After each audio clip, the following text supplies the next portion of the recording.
तो नमस्कार दोस्तों, स्वागत है आप सभी का।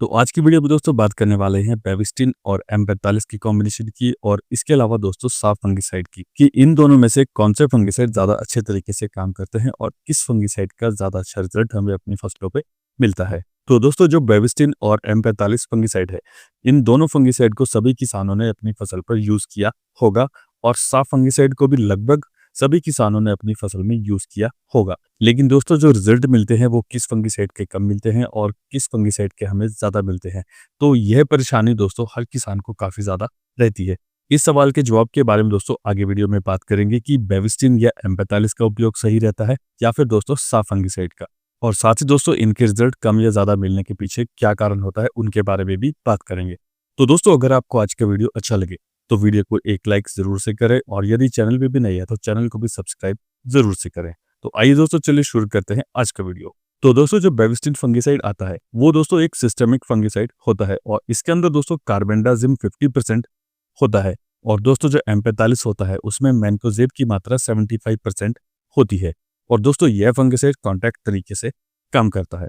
और वहीं दोस्तों जो साफ फंगिसाइड आता है यूपीएल कंपनी का, इसमें कार्बेंडाजिम 12% होता है और मैनकोजेब दोस्तों इसमें 63% होता है और यह फंगिसाइड दोस्तों कॉन्टैक्ट और सिस्टेमिक फंगिसाइड होता है। और दोस्तों कार्बेंडाजिम और मैनकोजेब के और भी कई कॉम्बिनेशन आपको मार्केट में कई नाम से देखने के लिए मिलते हैं। और दोस्तों अब बात करते हैं M45 और बेविस्टिन के कॉम्बिनेशन की।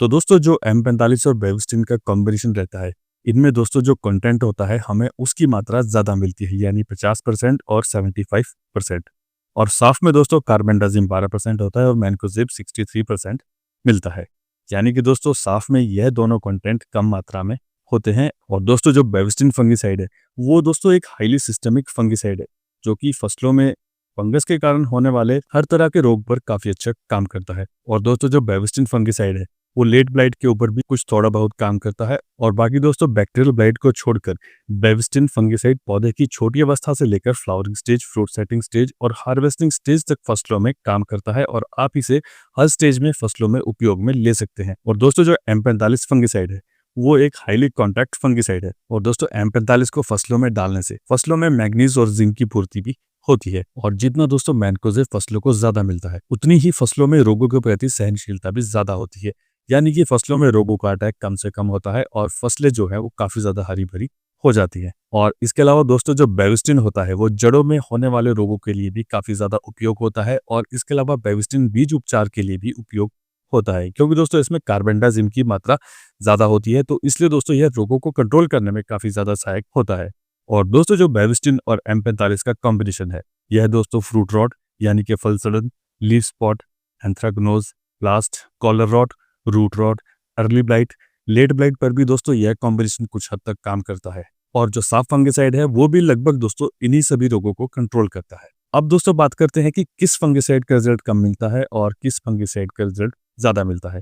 तो इसमें दोस्तों बेविस्टिन और M45 में जो कंटेंट होता है उसकी मात्रा ज्यादा होती है, जिससे इनके एक बार उपयोग से यह फसलों में लगभग 8 से 10 दिन तक काम करता है। और साफ फंगिसाइड में कार्बेंडाजिम और मैनकोजेब की मात्रा कम होती है, तो जिस वजह से इसका रिजल्ट दोस्तों 6 से 7 दिन तक रहता है। और दोस्तों साफ फंगिसाइड में कंटेंट कम होने की वजह से ही इसका जो रिजल्ट है वो बेविस्टिन और M45 के कॉम्बिनेशन से थोड़ा कम रहता है। इसके अलावा बेविस्टिन का डोज रहता है 1 ग्राम 1 लीटर पानी के हिसाब से और मैनकोजेब का डोज रहता है दोस्तों 2.5 ग्राम 1 लीटर पानी के हिसाब से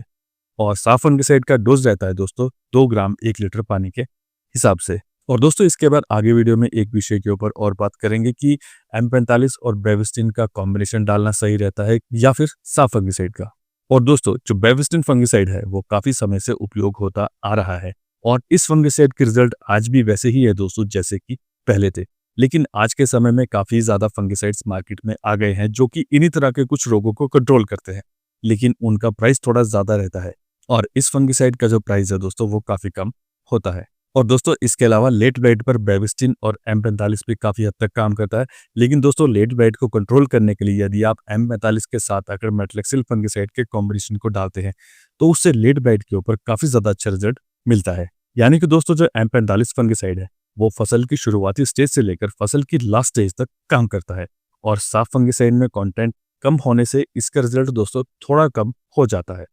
और इसके अलावा अंत में दोस्तों जो साफ फंगिसाइड है उसका डोज आप एक बार में ही सही ले सकते हैं, और जो बेविस्टिन और M45 है उसमें दोस्तों आपको सही डोज का ध्यान रखना होता है। अगर दोस्तों इनका डोज सही रहता है तो इस कॉम्बिनेशन का काफ़ी अच्छा रिजल्ट मिलता है, लेकिन दोस्तों अगर इनका डोज कम या ज़्यादा हो जाता है तो इससे दोस्तों फसलों पे नुकसान भी हो सकता है और आपको रिजल्ट भी कुछ कम मिल सकते हैं। और दोस्तों इसके अलावा आप साफ फंगिसाइड या फिर बेविस्टिन और M45 को रोग आने से पहले भी फसलों में डाल सकते हैं, और रोग आने के बाद भी दोस्तों यह फंगिसाइड उतना ही अच्छे से काम करते हैं जितना कि रोग आने से पहले। और दोस्तों जो बेविस्टिन फंगिसाइड का 250 ग्राम का पैक है वो लगभग 330 रुपीज़ के पास होता है, और M45 का 500 ग्राम का पैक 260 रुपीज़ के पास होता है, और साफ का दोस्तों 1 केजी का जो पैक होता है वो लगभग 680 रुपीज़ के पास होता है।